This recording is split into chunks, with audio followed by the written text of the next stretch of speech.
What's up, everybody, and welcome to the other side of the firewall, where we highlight those movers and shakers and glass ceiling breakers, those people of color who've made it to the other side of the proverbial firewall.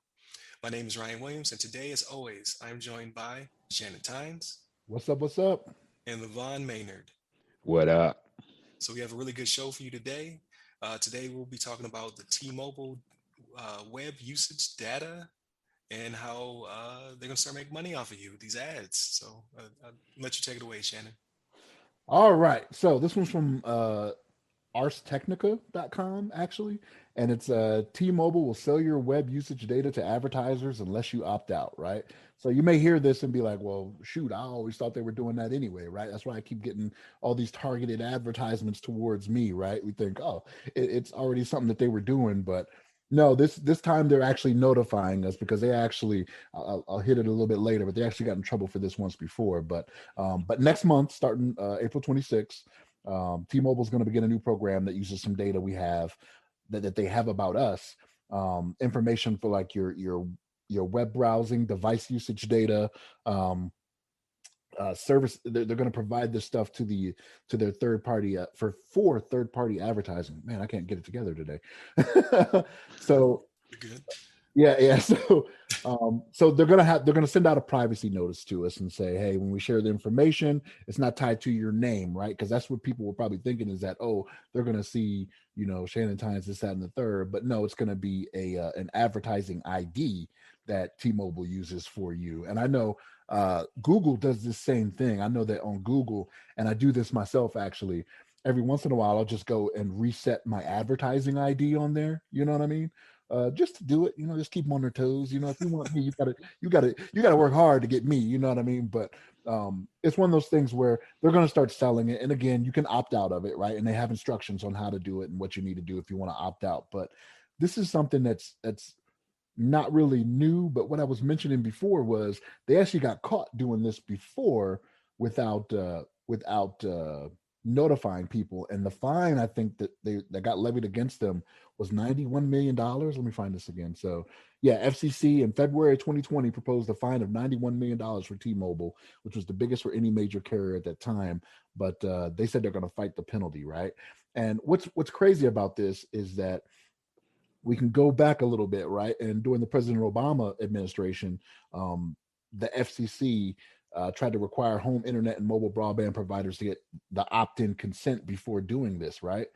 So they were like, okay, if you guys say you want to do this, you got to let customers know. You got to let them opt into this to be able to, share their information on their habits, their browsing habits, what they're purchasing, to all these third-party vendors. And so what ended up happening was the next administration came in and they killed that back in 2017. So we were getting looked our government was looking after us, at one point, and then they came and flipped it on us. So uh this is one of those things for me, again, like I know it's happening anyway, so it's like whatever. I'll probably still opt out, but I still do things on my own end to try to keep this stuff from happening anyway, right? Try to browse incognito or whatever, as much as that is going to help you, right? But yeah, it's at least they're telling us this time, right? And we're like a month and a half away from that, a little over a month from that, right? April 26th, today's the 13th. So yeah, we'll see what happens, and we'll see what comes of it. But Levon, what's your thoughts on this, man? Yeah, so I was going to say that it's as you kind of mentioned before, it's as to be expected. I know a lot of these companies already, they gather your data.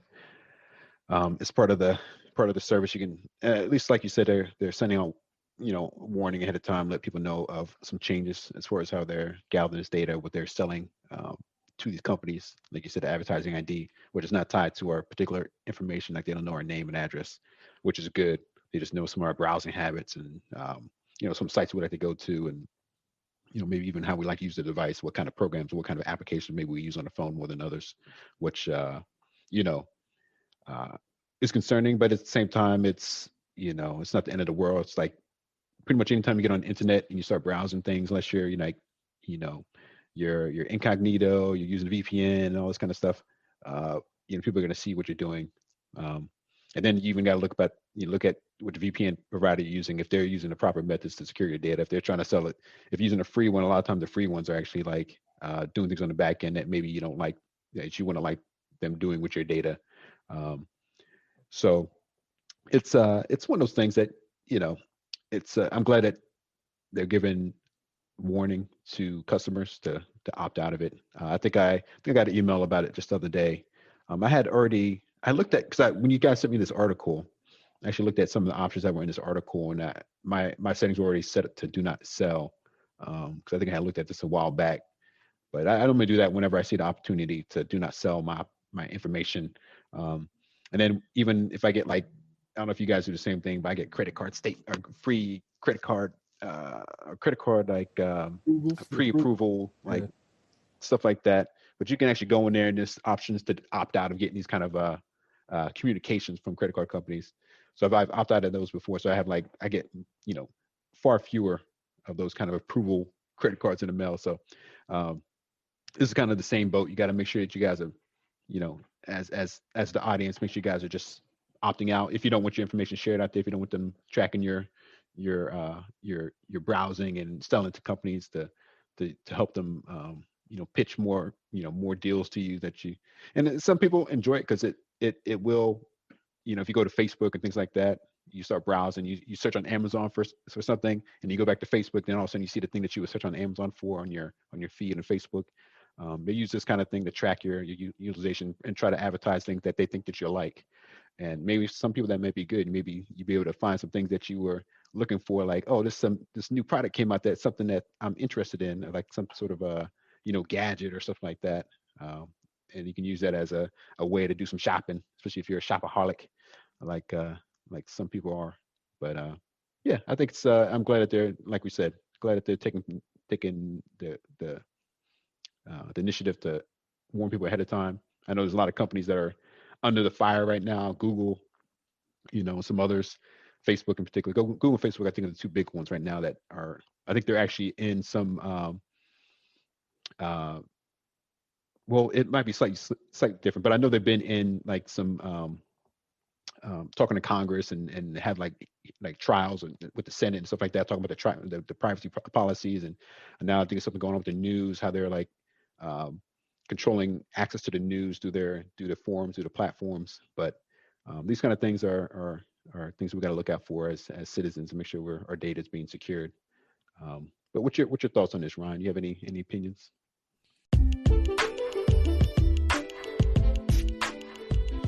Hey, listeners. Please remember that you can support this podcast directly by becoming members of the show's Patreon. Here, you'll be able to listen to the podcast 7 days early and completely ad-free. However, in these trying times, we understand that you may not be able to become a Patreon just yet. In that case, please listen to the show once it's available on free feeds, leave us constructive feedback, and share with your blurred friends and family. Thank you.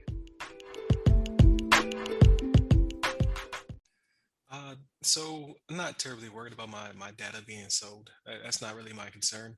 I'm still going to opt out. I think we have 4 T-Mobile accounts in our family plan, 4 or 5 or something like that. I don't know if the tablet counts, but I don't know. But I'm going to get the instructions and give them to all of my family members to opt out. Only because I'm not worried about them selling the data. I just don't like it being tied to the device. Like, yes, your information isn't tied to the ID, but your phone is tied to the ID. And then we remember that there's a callback to the Favicon episode where something so benign as the thumbnails for websites was then flipped to be a vulnerability where they can go through and search your browser history.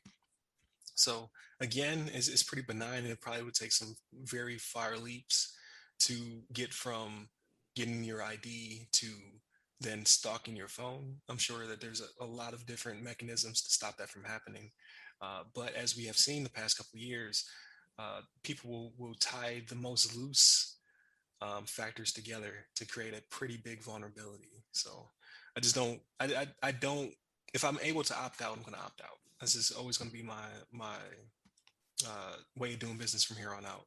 like again, I don't think them selling my information because I'm still gonna get the dumb cookie stuff anyway, right? Like I get nothing but CISP banners and Right. like anything I recently searched for, I get a million banners. I'm just like, I know I cut these features off. Like I shouldn't be seeing this, but Mhm. still, it still pops up.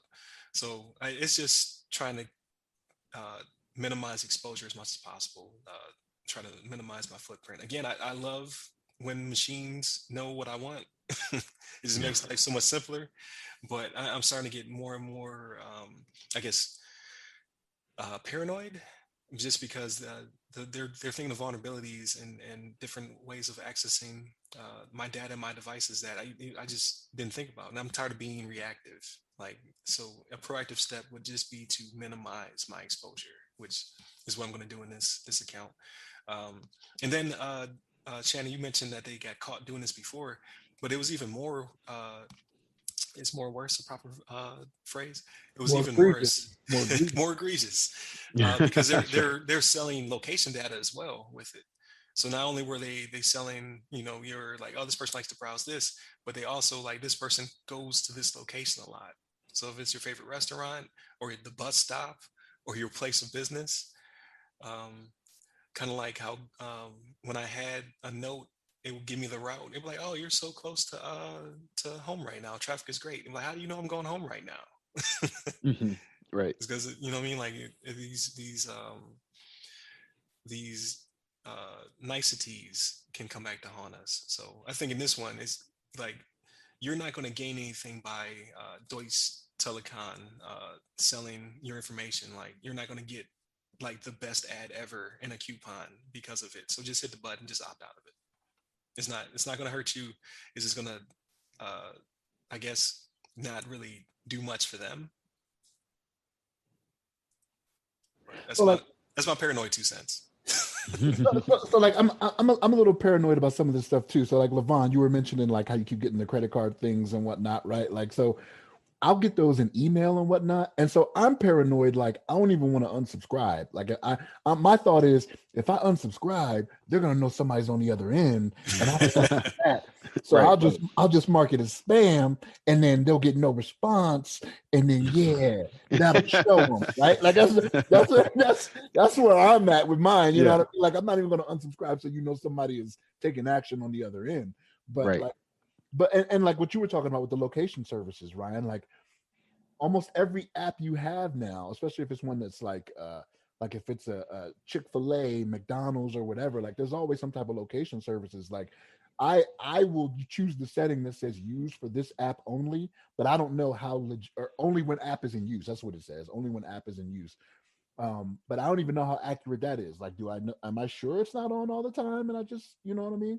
Right. Like, Yeah. Is it in use 24/7 and you just don't yeah, know? Or, Right. like you're telling me you're only going to use it when I bring this app up, but how do I know that? Yeah.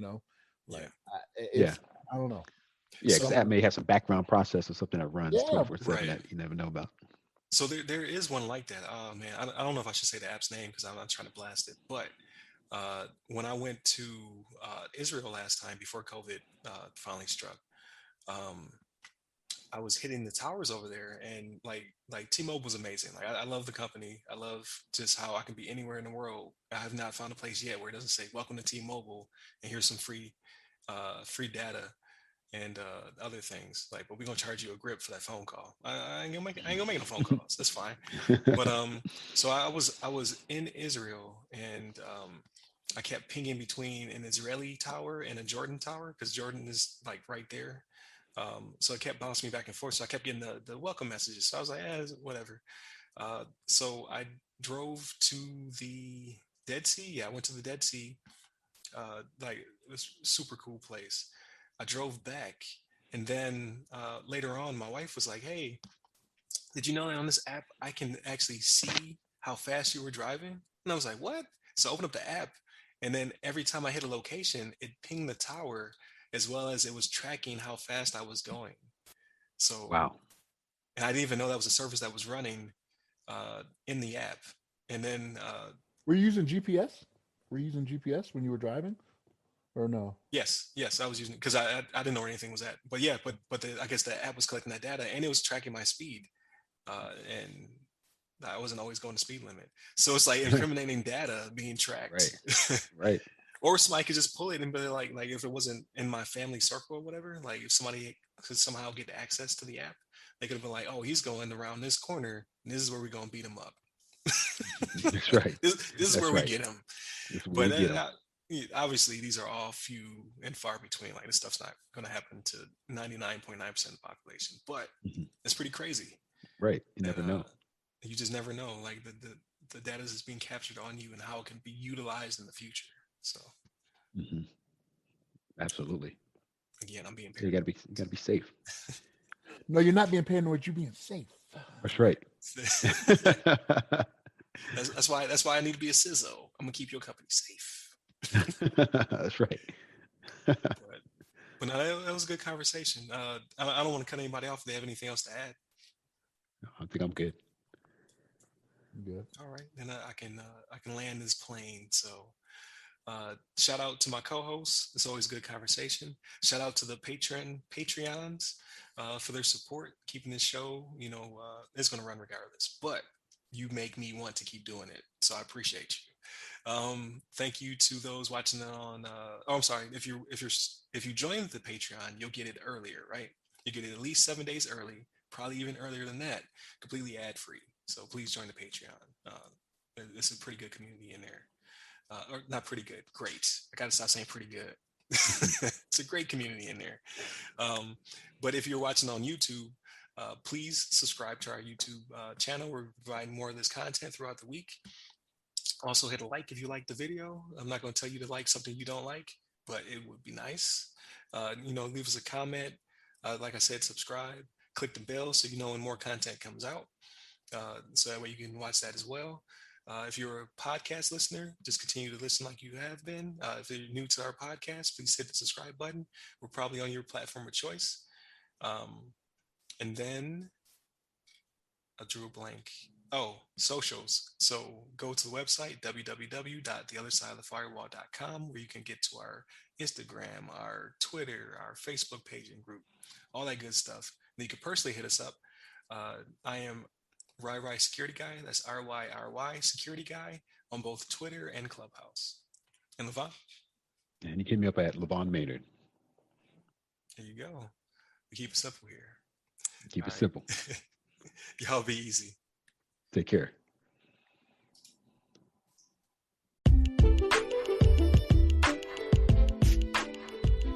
Hey, listeners. Please remember that you can support this podcast directly by becoming members of the show's Patreon. Here, you'll be able to listen to the podcast 7 days early, completely ad-free. However, in these trying times, we understand that you may not be able to become a Patreon just yet. In that case, please listen to the show once it's available on free feeds, leave us constructive feedback, and share with your blurred friends and family. Thank you.